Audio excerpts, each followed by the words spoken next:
تو اس کی زبان بڑی معیاری رہی، ادبی رہی، سمجھ رہے ہیں؟ اچھے اچھے الفاظ انہوں نے استعمال کیے، لیکن میں پرانے محمد بات کر رہا ہوں جو میرے خیال میں ہمارے آپ کے گھروں میں پڑھے جاتے ہیں، یہ جو روایتی نوحے پڑھے جاتے ہیں وہ آپ سنیے غور سے۔ لیکن جب ان اساتذہ نے، بزرگ شعراء نے جب نوحے کہے تو ان کی زبان نہایت سادہ ہے، بہت آسان زبان، اس میں ادبیت کا مظاہرہ نہیں، اس میں زیادہ اضافتوں کا استعمال نہیں کیا، سمجھ رہے ہیں؟ اس میں زیادہ رعایتیں نہیں کرتے، بالکل سیدھے سیدھے مصرے کیفیتیں رکھتے ہیں۔ کیوں؟ اس کے سبب معلوم ہے کس لیے؟ قبلہ بات یہ ہے کہ کوئی بڑے سے بڑا ادیب ہو، جب اس کا دل مطمئن ہوتا ہے، خوش ہوتا ہے، خرم ہوتا ہے، تو اس وقت وہ اپنی ادبیت کا مظاہرہ کرتا ہے۔ لیکن اگر وہ غمزدہ ہوتا ہے، پریشان ہوتا ہے، تو جب وہ پین کرتا ہے، سنیے جو میں عرض کر رہا ہوں، تو پین میں، اب یہ جملہ جیسے چاہے ویسے سنیے گا، پین میں ادب کا مظاہرہ نہیں ہوتا، جذبات کا مظاہرہ ہوتا ہے۔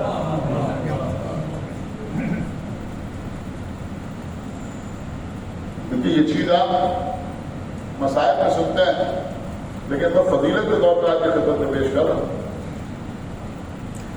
ہماری شان قربان عالم محمد کا خدمت مسئلہ ہی ہے۔ کربلا میں امام حسین پر سخت ترین وقت کیا تھا؟ شاید پرسوں نسل کی مجلس میں آج خدمت میں کر چکا ہوں کہ امام حسین 6 مہینے کے بچے کو آغوش میں لیے ہوئے، آگے بڑھنا ہے، پیچھے ہٹ رہے، چاہے آپ رو کے سنیے اور چاہے دانت دے کے سنیے، آپ کو اختیار، آگے بڑھنا ہے، پیچھے ہٹ رہے۔ 2 جملے آپ سنتے آپ کا حسین جب آگے بڑھتے ہیں تو کیا کہتے ہیں؟ انا للہ و انا الیہ راجعون۔ پیچھے ہٹتے ہیں تو کیا کہتے ہیں؟ رضن بقضائہ و تسلیما لامرہ۔ شاید ہمارے بہت سے بچوں کو پتہ نہ ہو کہ اس میں انا للہ و انا الیہ راجعون یہ قرآن کی آیت، یہ اللہ کے کلام، سورہ بقرہ، اور یہ جو دوسرا بقرہ ہے رضن بقضائہ و تسلیما لامرہ، یہ قرآن کی آیت نہیں، یہ آقا حسین کا کلام ہے۔ آپ نے غور ہی نہیں کی، یہ آقا حسین کا کلام ہے۔ اور ایسے موقع پر جب 6 مہینے کے بچے کی میت ہاتھوں میں ہے، جہاں ایک عام انسان سے ادب کا مظاہرہ ناممکن ہے،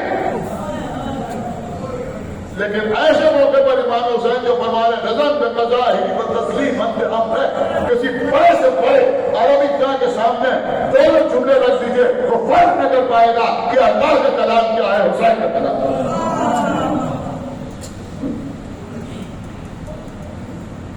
جیسے انا للہ و انا الیہ راجعون، ایسے لگتا ہے کہ رضن بقضائہ و تسلیما لامرہ۔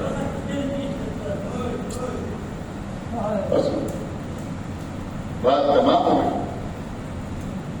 شعراء نے جو نوحے کہے خداوند عالم ان کو کروٹ کروٹ جنت عطا کرے۔ ہمارے یہاں گھروں میں جو خواتین نوحے پڑھتی ہیں، کیا کیا نوحے پڑھے جاتے ہیں؟ مولا عباس بی بی سکینہ سے علم میں مشیدہ بدوا کے باہر نکل رہے ہیں، جناب قرار نبی فرماتے ہیں کہ دریا میں پانی لینے کو عباس جاتے ہیں۔ یہ سادے سادے دوسرے جو بچوں کی سمجھ نہیں آتا، لیکن ذرا کیفیت تو ملاحظہ فرمائیے کہ آپ جب پانی لینے جا رہے ہیں تو اس پانی کی سب سے زیادہ ضرورت کسے ہے؟ دوسرے مصرے میں اسی ضرورت کو بیان کر دیا کہ دریا پر پانی لینے کو عباس جاتے ہیں اور سب بچے مل کے خیمے کا پردہ اٹھاتے ہیں۔ پاسدار ہے نا تو سب بچے مل کے خیمے کا پردہ اٹھاتے ہیں. خدا کسی غم میں نہ رہا ہے سوائے غم سرکار سید الشہداء. ہماری جان قربان عزیزوں، یہ ہمارے اور آپ کے آقا عباس.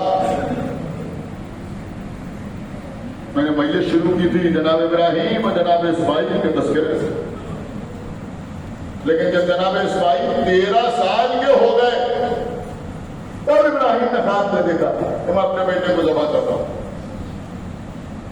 جناب ابراہیم نے بھی دعا کی تھی رب حب لی من الصالحین، اور انہوں نے کہا کہ مجھے ایک بیٹا عطا کر. دعا کے ذریعے اسماعیل ملے، لیکن جب 13 سال کے ہو گئے تب خواب دیکھا. جب خواب دیکھا تب ان کو قربان کرنے کے لیے لے کے آئے. 13 سال تک ذہن میں نہیں تھا کہ اس بچے کی گردن میں چھری بھی چلانے. لیکن مولا علی یہاں تو عباس کو مانا ہی جا رہا ہے قربانی کے لیے. بھیا ابھی کسی ایسے خانوادے میں میری شادی کرا دیجیے جہاں سے ایسا بہادر بیٹا پیدا ہو جو کربلا میں میرے حسین کے کام ہے.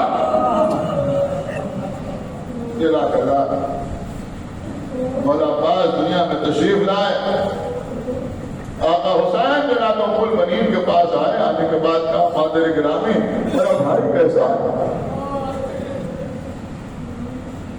کہ تمہارا بھائی آنکھیں نہیں کھولتا. کہ لائیے مجھے دے دیجیے. ہاتھوں پر لیا, آنکھیں کھولی, سب سے پہلے حسین کا چہرہ دیکھا. آقا حسین اپنے بھیا کو لیے ہوئے مولا علی کے پاس آئے. بابا اگر اجازت ہو تو اس بھائی کی پرورش میں کروں. کہا بیٹا تم نہ پالو گے تو کون پالے گا؟ اسے تو ہم نے مانگا ہی تمہارے لیے ہے. 25 سال چھوٹے تھے آقا عباس امام حسین سے. امام حسین نے اولاد کی طرح پالا جیسے کوئی اپنے بچے کو پالتا ہے. حضرت عباس کی زندگی میں آقا حسین کے علاوہ کچھ اور نظر ہی نہیں آتا. اٹھے تو حسین, بیٹھے تو حسین, چلے تو حسین, بولے تو حسین, جاگ رہے تو حسین, سو رہے تو حسین. بس ابھی تو ایک روایت تو میت تمام. ایک دن امام حسین نے پکارا بھیا عباس. کم سنی کا عالم تھا, 6-7 سال کا سن. فوراً آقا حسین کے سامنے آ کے کھڑے ہو گئے. امام حسین نے دیکھا, کچھ یاد آیا, آنکھوں سے آنسو بہنے لگے, گریہ کرنے لگے. پوچھا آقا کیا کچھ تاخیر ہو گئی آنے میں؟ آقا دیر ہو گئی آنے میں؟ کہ نہیں میرے بھیا کوئی دیر نہیں ہوئی. کہ پھر آپ رو کیوں رہے ہیں؟ کہ بھیا میں اس بات پر رو رہا ہوں کہ آج میں نے تمہیں پکارا تم فوراً آ گئے, لیکن ایک وقت ایسا آئے گا جب میں تمہیں بار بار پکاروں گا.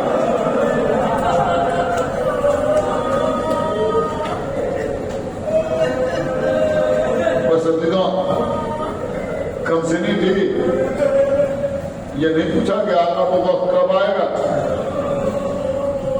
اپنے حجرے میں آئے, آنسو بہانے لگے. ایسا بھی ہو سکتا ہے کہ آقا پکارے بنا, ایسا کیسے ہو سکتا ہے؟ پھر ذہن میں خیال ہے کہیں ایسا نہ ہو کہ میں سو جاؤں اور آقا حسین مجھے پکار دیں. لہذا آقا عباس نے سونا چھوڑ دیا. ایک رات گزری نہیں سوئے, دوسری رات گزری نہیں سوئے, تیسری رات گزری نہیں سوئے, کئی راتیں گزر گئی آقا عباس نہیں سوئے. چاہنے والی بہن ام کلثوم نے دیکھا, کچھ احساس ہوا کہ شاید میرا بھیا سو نہیں رہا. اب آپ جانتے ہیں بہنوں سے زیادہ بھائی سے محبت کون کر سکتا ہے, اور پھر بڑی بہنیں اور چھوٹا بھائی کتنی محبت ہوتی ہے. جناب ام کلثوم نے شہزادی زینب سے کہا کہ ہمیں ایسا محسوس ہو رہا ہے. شہزادی زینب آقا حسین کے پاس آئی. بھیا حسین میرا عباس کئی راتوں سے سویا نہیں. اب بلاؤ میرے بھائی کو.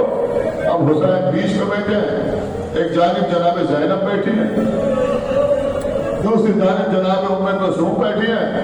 آقا پاس کو بلایا گیا, کمسنی کا عالم ہے, سامنے آگے کھڑے ہوئے, لیکن نگاہیں حسین کے قدموں پر ہیں, سر جھکا ہوا ہے. کہا بھیا بات ذرا سر اٹھاؤ. کہا اماں نے سکھائی نہیں ہے کہ آگے آگے سر اٹھا کے بات کرے. کہا بھیا کیسے ہمارا حکم تھا تو سر اٹھا. آقا پاس سے سر اٹھایا. عزیزوں چاہنے والے حسین نے کیا دیکھا کہ آنکھیں سرخ ہو رہی, چہرے کا رنگ زرد ہو رہا, آنکھوں میں ہلکے بڑے ہوئے. کہا بھیا بات تمہاری یہ دونوں بہنیں مجھے بتا رہی ہیں کہ تم کئی راتوں سے سوئے نہیں ہو. کہا آقا شہزادیاں سچ فرما رہی ہیں, ہم کئی راتوں سے نہیں سوئے. کہا بھیا پاس کیا بات ہے, کوئی پریشانی ہے, کیوں نہیں سوئے کئی راتوں سے, کوئی پریشانی ہو گئی؟ آپ کے ہوتے ہوئی پریشانی کیسی؟ کہا پھر سوئے کیوں نہیں؟ کہا تو اس دن آپ نے بلایا تھا, ہم آپ کے سامنے آ گئے تھے, آپ رونے لگے, ہم نے پوچھا, آپ نے کہا کہ ایک وقت ایسا آئے گا جب میں تمہیں بڑا